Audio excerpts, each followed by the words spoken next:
বাচ্চাগুলো কত সুন্দর করে খেলা করতেছে মার সাথে। আর ওদের আমি আজকে ট্রের মধ্যে খাবার দিয়েছিলাম, কিন্তু খাবার বেশি একটা খায় না ট্রের মধ্যে। এইভাবে নিচে খাবার ফেলে রাখলে তারপর ওরা খাবারগুলো খায়। এই দেখেন, আর মার সাথে কত সুন্দর করে দুষ্টামি করতেছে দেখেন। আর যে এইখানে দেখেন যে আরও ডিম দিছে, এগুলো ফুটার সময় হয়ে গেছে, যে রাজহাঁস বসে দিছে। তো এইগুলো যখন বাচ্চা ফুটে তখন আপনাদের আমি দেখাবো। আর এই দেখেন বাচ্চাগুলো সব ওই কোনায় চলে যায়।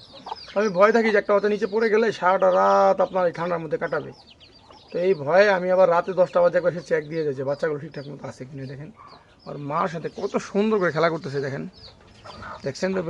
বাচ্চাগুলো অনেক দুষ্ট। ওদের এই ঝুড়ির মধ্যে দেই মা নিচে বসে থাকার জন্য। ওরা কি করে আপনার ওই একটা মশা উঠতে থাকে, মশাকে ধরার জন্য লাফ মেরে পানি দিয়ে। আসলে গোসল করাটা ভালো না এই মুহূর্তে, কারণ এমনিতে বৃষ্টির দিন, বৃষ্টি পড়তেছে গত 2 দিন ধরে আমাদের এইদিকে।